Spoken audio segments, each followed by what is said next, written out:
अश्वत्थामा ने तो उत्तरा का गर्भ नष्ट हो गया था, भगवान ने उसे पुनः जीवित कर दिया। उस गर्भ से जो बालक हुआ था उसकी कथा सुनाओ, कैसे प्रकट हुआ वो? बोले कुछ समय बाद ततः सर्वगुणोदर के सानुकूल ग्रहोदये यज्ञ वंशाधर पांडुर भूय पांडुरिवौजसा। ग्रहों के अनुकूल समय में, सब प्रकार के शुभ समय में पांडु के वंशधर परीक्षित का जन्म हुआ। महाराज युधिष्ठिर दान के योग्य समय को जानते थे। प्रजातीर्थ काल में उन्होंने बहुत सा दान किया। प्रजातीर्थ काल क्या होता है जी? बोले यावन्न छिद्यते नालम तावन्नाप्नोति शूतकम छिन्नेनाले ततः पश्चात शूतकम तु विधीयते। बच्चा जब गर्भ से बाहर आता है उस समय बच्चे के नाल को काटा जाता है। तो गर्भ से बाहर आने के बाद जब तक नाल नहीं काटा जाता उसके बीच का जो समय होता है थोड़ा सा, उसको प्रजातीर्थ काल कहते हैं। पुत्रे जाते व्यतिपाते दत्तम भवति चाक्षयम। उस समय सूतक नहीं लगता, जब तक नाल नहीं काटते तब तक सूतक मान्य नहीं होता है, जिसको अपन श्यावड़ बोलते हैं अपनी भाषा में।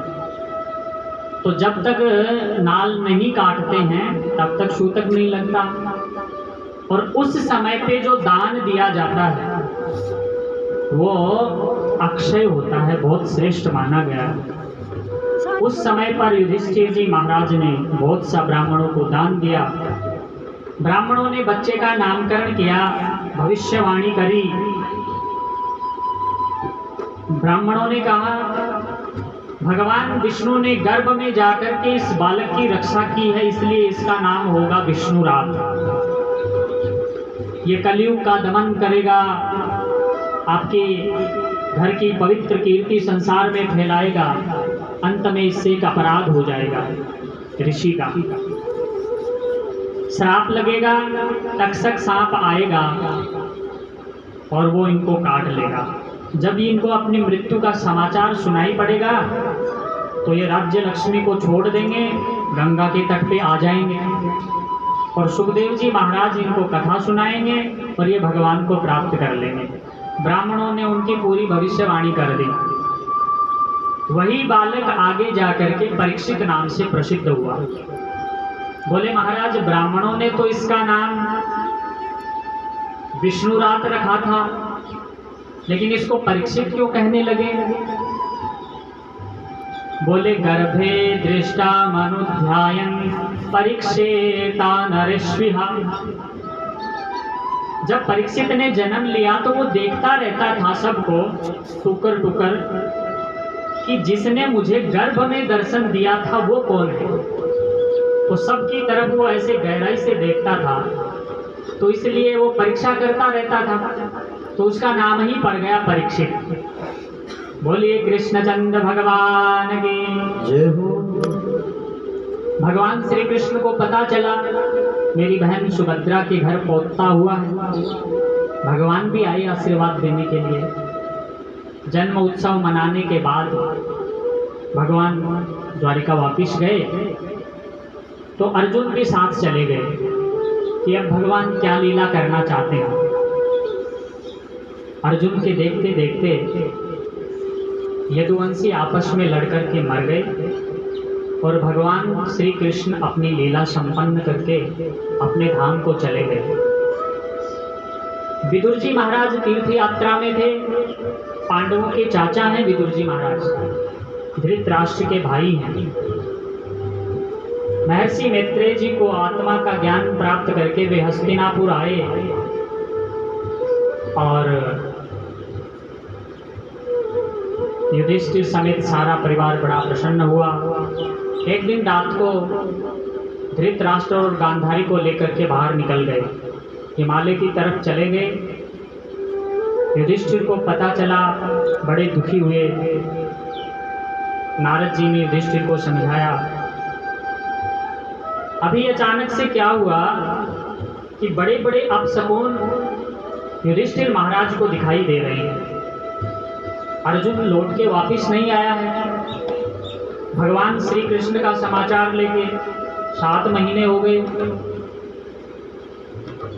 तो युधिष्ठिर महाराज भीम से बोले, भाई मुझे बड़े अपशकुन दिखाई दे रहे हैं, अर्जुन भी लौट के आया नहीं है, क्या बात है। इतने में अर्जुन आ गया। अर्जुन का मुंह लटका हुआ है, उदास हताश, आंखों में आंसू, शरीर की कांति गायब। महाराज युधिष्ठिर के चरणों में गिर गए।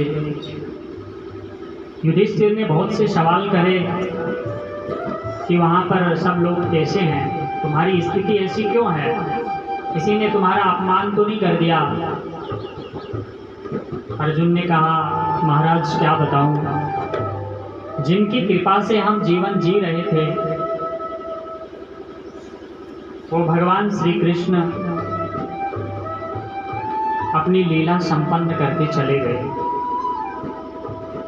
वंचितो हम महाराजा हरिणा बंधुरूपिणा। महाराज हम भगवान श्री कृष्ण से वंचित हो गए, सारे यदुवंशी नष्ट हो गए।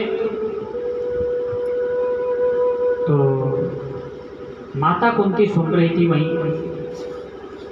माता कुंती ने सुना कि भगवान श्री कृष्ण ने ही अपनी लीला संपन्न कर दी तो मेरा जीना व्यर्थ है। तुरंत खड़े खड़े माता कुंती ने अपना शरीर त्याग दिया, वहीं गिर पड़ी, शरीर छोड़ दिया।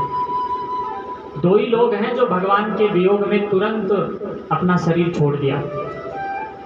रामावतार में राजा दशरथ भगवान का वियोग ज्यादा देर सहन नहीं कर सके, शरीर छोड़ दिया था। और द्वापर में माता कुंती। युधिष्ठिर ने सोचा भगवान अपने धाम को चले गए हैं, इसका मतलब द्वापर युग जाने वाला है और कलयुग आने वाला है, तो हमें भी अब यहाँ नहीं रहना चाहिए। 5 भाई द्रौपदी को लेकर के हिमालय पर्वत की तरफ चले गए। भगवान का चिंतन करते करते सबने शरीर छोड़ दिया। राजा परीक्षित अब इस पृथ्वी के राजा हैं और ये कलयुग के सबसे पहले राजा हैं परीक्षित।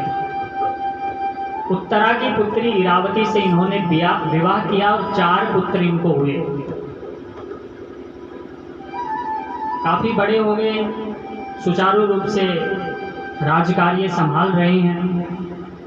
एक दिन ये जंगल में गए शिकार खेलने,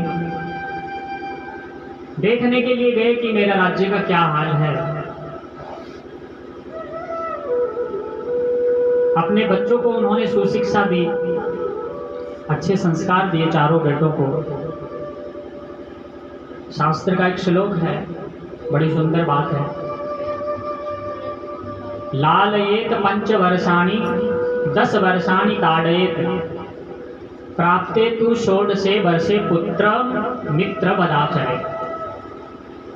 बोले जो बच्चा होता है उसको 5 साल तक तो लाड प्यार से पालना चाहिए और 5 साल से लेकर के 16 वर्ष तक, मतलब अगले 10 वर्ष तक उसको कठोर शासन में रखना चाहिए। और जब वो 16वें वर्ष में प्रवेश कर जाए तो फिर उसको मित्र के समान व्यवहार करना चाहिए। ये विधि है सुशिक्षा देने की। इस प्रकार से कठोर शासन से बच्चों को पालना चाहिए। तो राजा परीक्षित ने अपने बच्चों को सुशिक्षा दी। दिग्विजय करने के लिए रथ पर बैठ करके नगर से बाहर निकले तो बड़ी आश्चर्यजनक घटना उन्होंने देखी। क्या देखा कि एक व्यक्ति है, राजा का वेश धारण कर रखा है, गाय को ठोकरों से मार रहा है और एक बछड़ा है, 3 टांग तो उसकी टूट रही हैं, एक टांग से वो जीवित है, एक टांग से खड़ा लंगड़ा रहा है, उसको भी वो तोड़ने का प्रयास कर रहा है। और वो दोनों आपस में बात कर रहे हैं। वो बैल जो है वो धर्म है, बैल का रूप धारण करके आया है, और वो पृथ्वी है वो पृथ्वी रूप में माता गाय है, गाय का रूप धारण करके माता पृथ्वी खड़ी है, आपस में बात कर रही हैं। क्या बात कर रही हैं? धर्म कह रहा, माता तुम बड़ी दुखी लग रही हो, क्या कारण है? मेरे दुख से दुखी हो कि आपका कोई अपना दुख है? भाई बेटा दुखी है तो माँ तो दुखी होती ही है, तो मेरे दुख से दुखी हो कि तुम्हारा कोई दुख का कारण और है, या फिर भगवान श्री कृष्ण चले गए हैं इसलिए दुखी हो? तो पृथ्वी माता बोली, आत्मानं चानुशोचामि भवन्तं चामरोत्तमं देवान् पितॄन् ऋषीन् साधून् सर्वान् वर्णांस्तथाश्रमान्।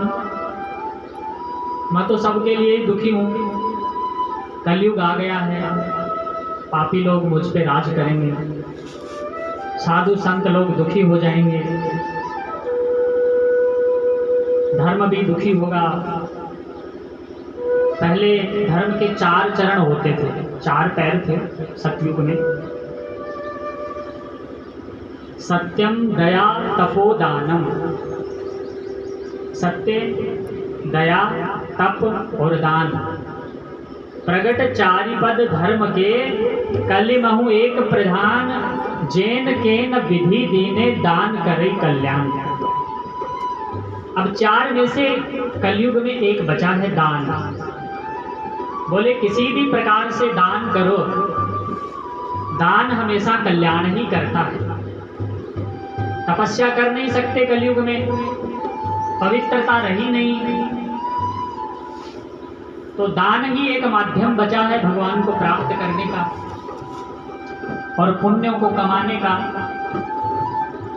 तो बोले धर्म तुम्हारे पहले 4 पैर थे, अब केवल एक ही बचा है, और उसको भी ये कलयुग तोड़ने का प्रयास कर रहा है।